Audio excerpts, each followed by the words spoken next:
Welcome, everybody. How's everybody doing today? Give a little wave. See lots of familiar faces on the call. Oh, there's Eric. And yeah, yep.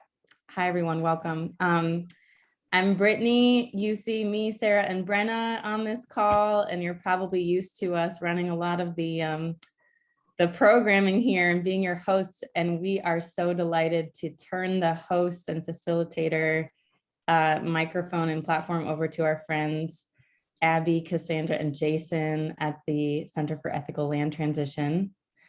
If any of you attended, show of hands, Land Justice Futures, that course that we held in the spring, our session 5 was so enriched by Cassandra's joining us with her perspectives from the center. And since then, we've been in conversation about how to collaborate more and continue learning together. And so we invited them to develop this 2-day training, really the first of its kind, in combining, continuing our journey in anti-racism and cultural sensitivity, specifically with how we think about land justice and land transition. So we are delighted.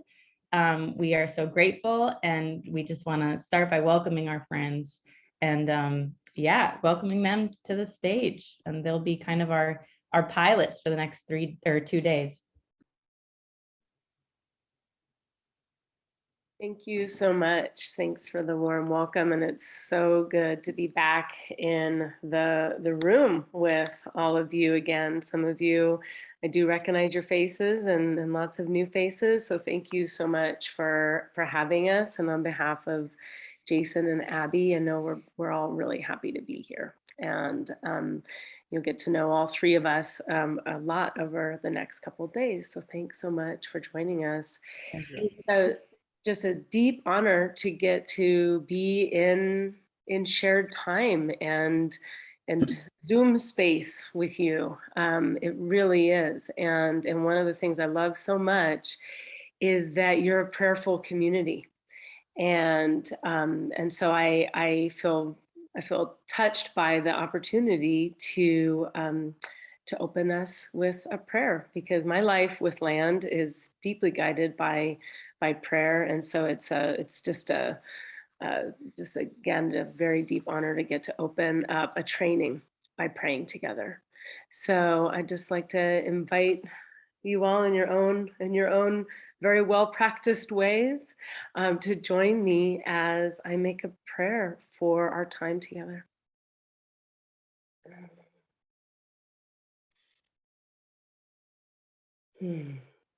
Thank you, Creator. Thank you so much. Thank you for our lives. Thank you for this day, this beautiful day, wherever we are and in all of these places. Thank you so much for the opportunity to come together with open minds and brave hearts. Thank you to these sisters. Thank you to all the ones on this call for all that they had to do to join us on this journey today. Thank you to the nuns and such a unique and never been done before kind of collaboration. Thank you for their covenantal community. Thank you for their intergenerational ways of joining with the Sisters Religious and doing this brave work together. Thank you so much for the team at the Center for Ethical Land Transition and the incredible opportunity that we have to work together with each other to serve the land transition and land justice movement. Thank you for such good, deep work, and thank you for guiding the work. Thank you for our friends here on the call and everywhere supporting the work. Thank you so much for the opportunity to sit with L. Frank and with Redbird and with Lael. Thank you for the richness of their hearts, the generosity of their stories, their willingness to help inform this training. And Creator, thank you for the land. Thank you for all that the land is to us in so many ways, and for the waters and the critters and the mystical ways that the land transmits your messages to us and helps ground us. Thank you for the opportunity to deepen in what it means to be caretakers, to be stewards, to be kin once again with the land, and to do this brave work of repair. Creator, we know that this work is much bigger than our lifetimes. It's much bigger than any one of us. And so we thank you so much that we have each other, that we have spaces like this to learn together, to be out on the growth edge together. And we know that you're guiding us, and please infuse this training with lots of grace and learning and open hearts and open minds. Thank you so much for your deep presence and for all the ways that we come to know you. Thank you and amen.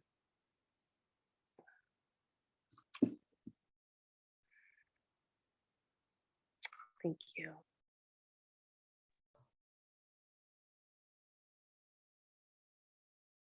Jason, would you like to transition us? Yeah, thank you, Cass, for starting us off. I am in the process of sharing my screen. So I can jump in here.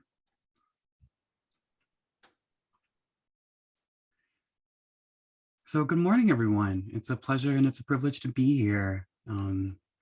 Just notice myself grounding into this container in this space, and want to throw up again myself, Abby, and Cassandra, who are your facilitators for today. Each of us has different pieces that are going to fit together for our presentation. So yeah, we're excited to all be here. I'm just going to spend a few minutes going over a little bit of an overview of this training. I know that a lot of people were able to print workbooks or use the digital version of the workbook. And also, if you don't have that today, a piece of paper or a notebook or something like that is great to have. I find that I like the workbook and I like to be able to take notes in other places. So this space is for inquiry of our beliefs and assumptions, examining the impact of colonialism on human relationships, practical tools for working with Black and Indigenous folks. And all of this done for the sake of dismantling white supremacy in our lifetimes, making meaningful offers of land justice, and preserving Black and Indigenous life.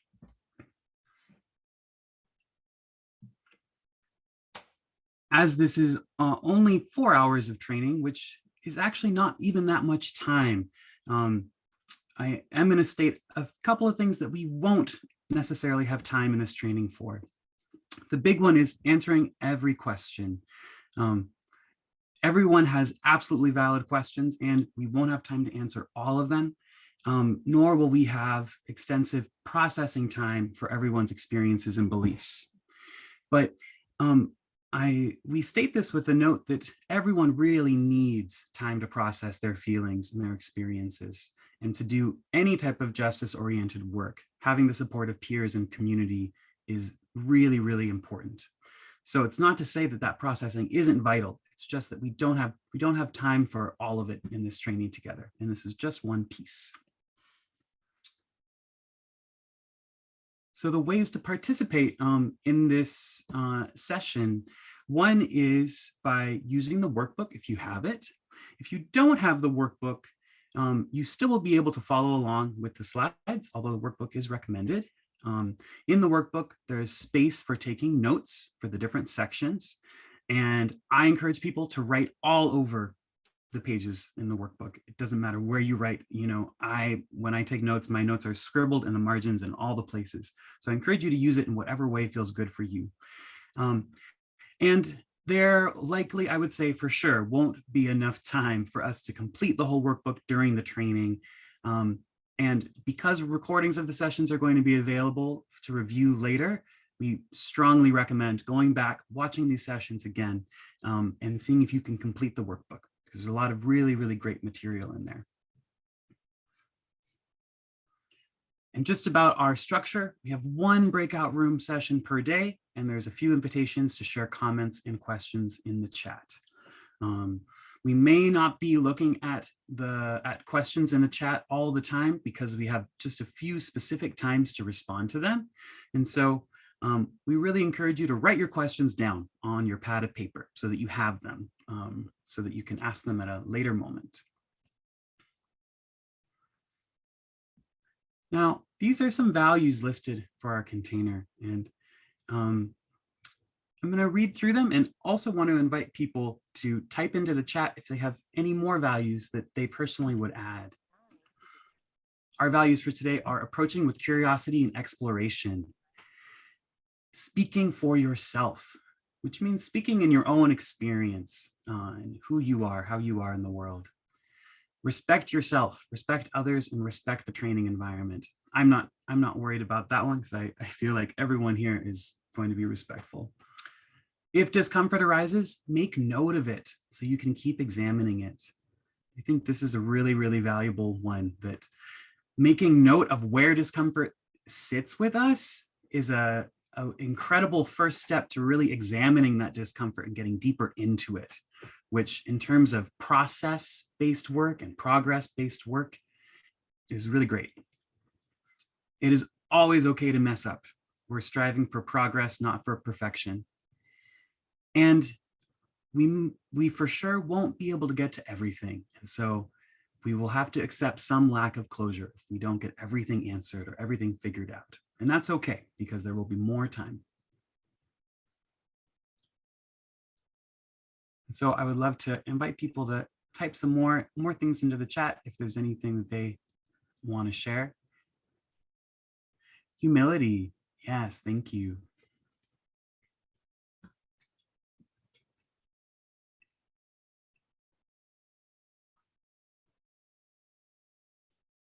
Brave imagination. I like that. Thank you.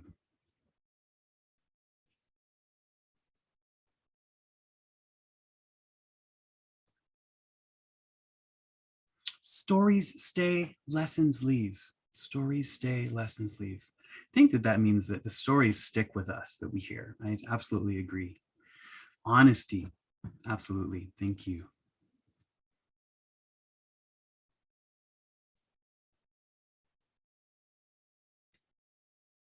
Creativity.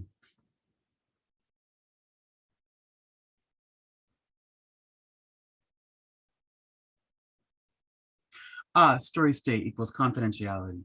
Yes, absolutely. Thank you, Christy, for stating that. That the stories that individuals share in this space are meant to be held in this space. And this is a space of confidentiality when we're in our breakout rooms, especially. Thank you for mentioning that.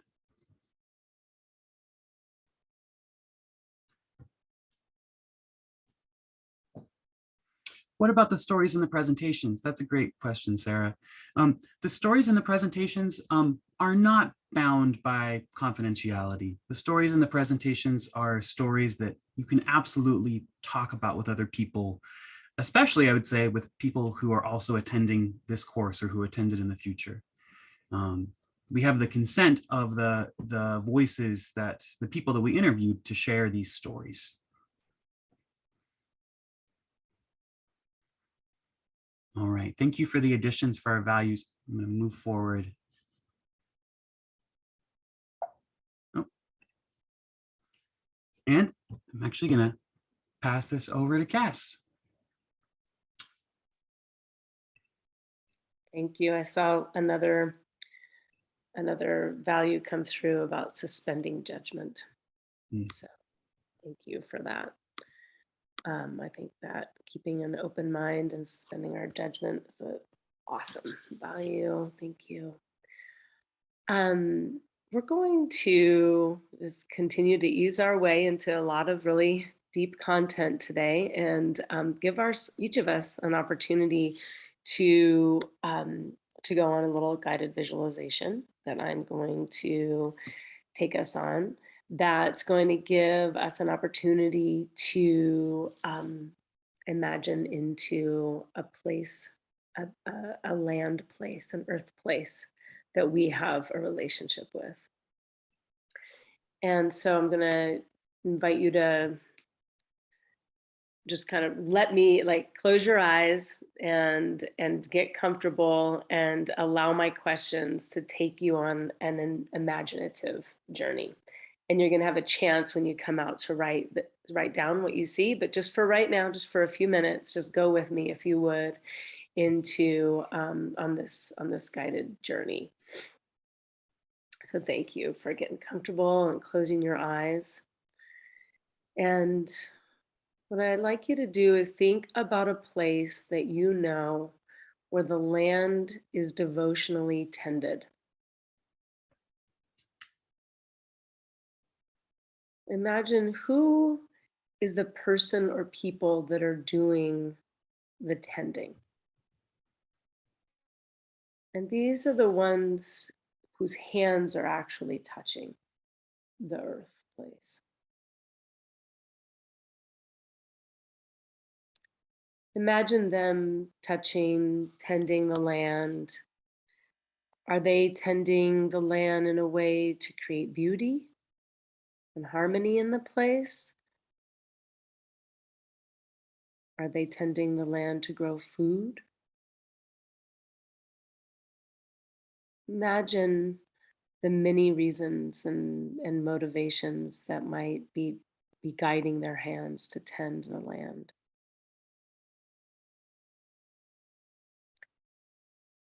Imagine what their days are like, always tracking and tending to that place. Allow yourself to see their faces and their hands and touching the earth. Imagine them working through the seasons, working with the land in different kinds of weather.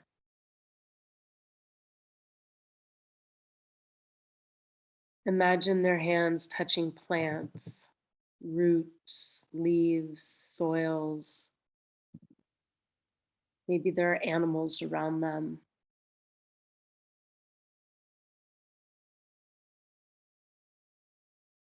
Really feel into the responsibility that they feel to all of those beings, the plants and the trees and the waters that they tend. Maybe they have specific feelings that they have, even that you could imagine for those ones.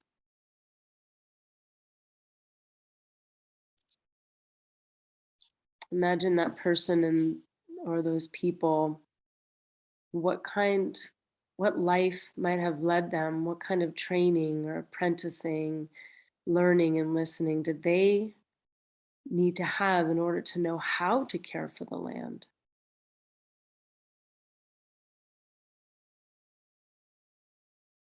And lastly, since this is a land that you care about, how do you feel with the land and their care? How does it feel for you knowing that they care so deeply for that place?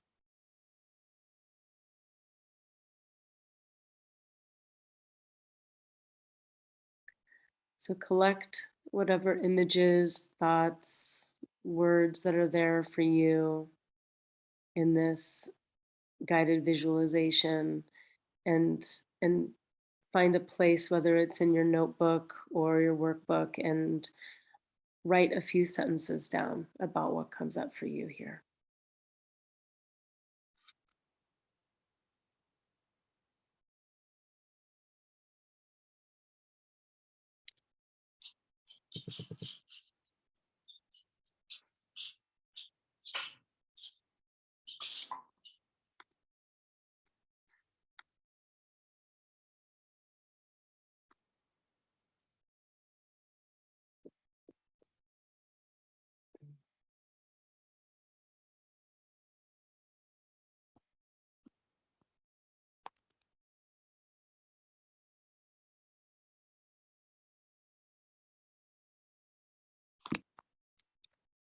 Thank you.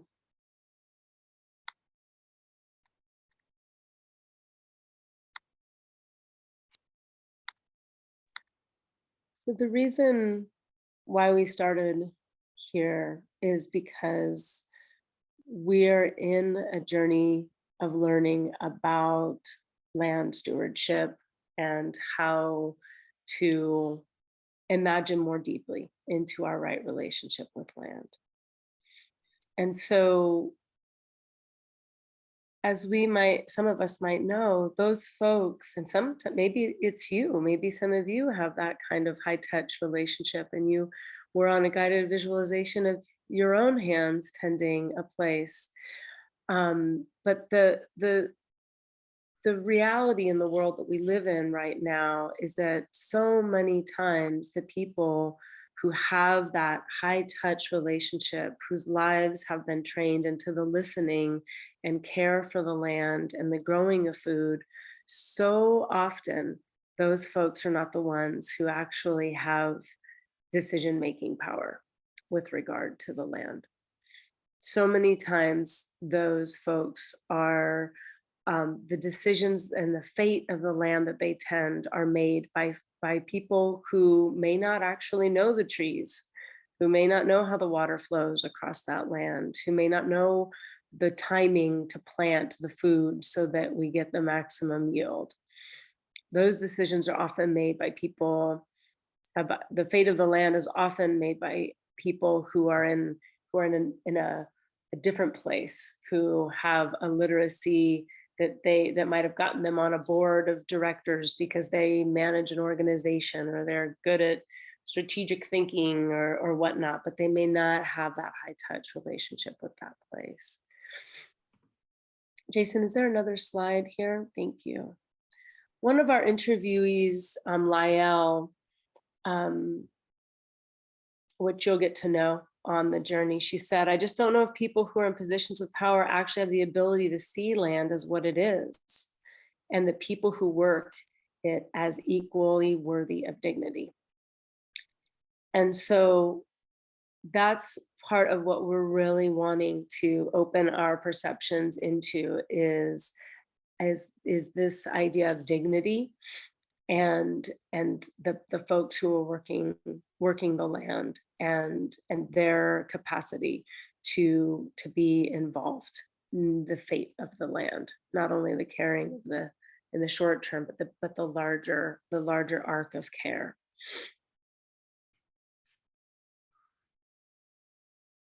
And yeah, I'm going to tell you more about Lael's story in a little bit.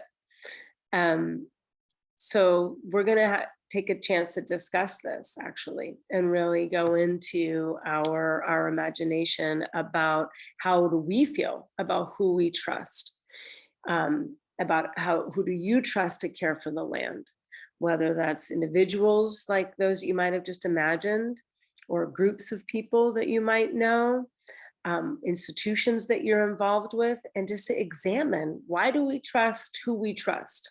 What is it that they have got going for them that has us feel that that we trust them? And should the people who tend the land have more agency pertaining to what happens to future generations? And so we're going to be thinking about, and there might be some places where you realize that you might have trust for them in ways that you might want to examine where that trust is coming from. So obviously that's kind of where we're going inside of this, is that, and I know for sure with myself, I've sat on boards, land trust boards, and sat around groups of people thinking, oh, we're here because we have these ways of thinking that are, very contributive to this long-term strategy, but we may not actually know the land. So we're going to be examining this